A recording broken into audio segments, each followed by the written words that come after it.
রাজনৈতিক নেতা আছে কম বলছে আবেদ ভাই যে বক্তব্য দিচ্ছে এটা খুব একটা এর হয়েছে না।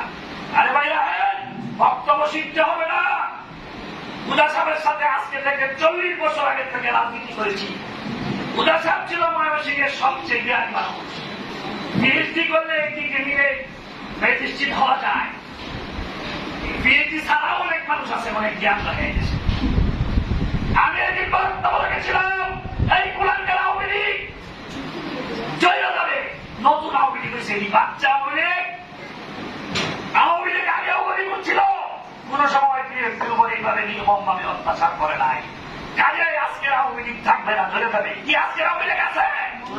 আজকের আওয়ামী লীগের সভাপতি আছে, এই কুলাঙ্গার সেক্রেটারি আছে। সন্ত্রাসী বাহিনী তৈরি করেছিল, আজকে কোথায় যায় সন্ত্রাসী বাহিনী? আজকে ঠিকানা কোথায়? ইন্ডিয়া। বাংলাদেশে আর এই আওয়ামী লীগের তাই হবে না, গরিব হলে পুরো আওয়ামী লীগের আমি বলতে চাই। এই বিরোধী যখন ছিল এনে আমাদের অনেক ভাই অবস্থিত আছে, নাম বললে অনেকেরই বলতে হয়। সকলেই ছিল, এরকম ছিল, অনেক মহিলাও ছিল। আমরা যারা দূর থেকে এই আওয়ামী লীগের জন্য রাস্তায় রাজ করেছিলাম, আমার নেতা তারেক রহমান সাহেবের কাছে দেশ আছে। তাদেরকে আমাদের আনিস বলেছে আমরা এখনো বিরোধী দল, আমরা কিন্তু সরকারের চাই নাই।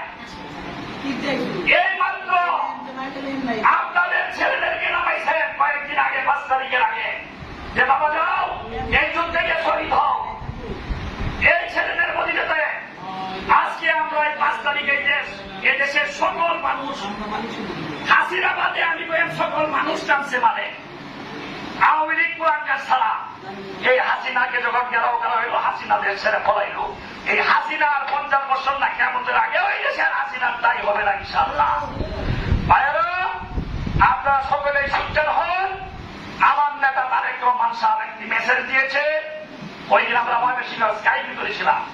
ছিল সময় আছে, এখনো এই মানুষের উপরে জুলুম অত্যাচার এইগুলি ছেড়ে দেন।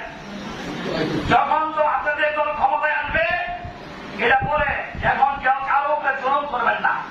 ইউনিও ছিল এই কথা কিন্তু বলছিল না। হিসাব উনি এমন করে বলে দেয় ইচ্ছা আছে, কে জীবন করতেছে, কে সন্ত্রাসী করতেছে, এটা উনি ভালো করে জানেন। তাদেরকেই বুঝবে, তাদেরকেই ধরবে।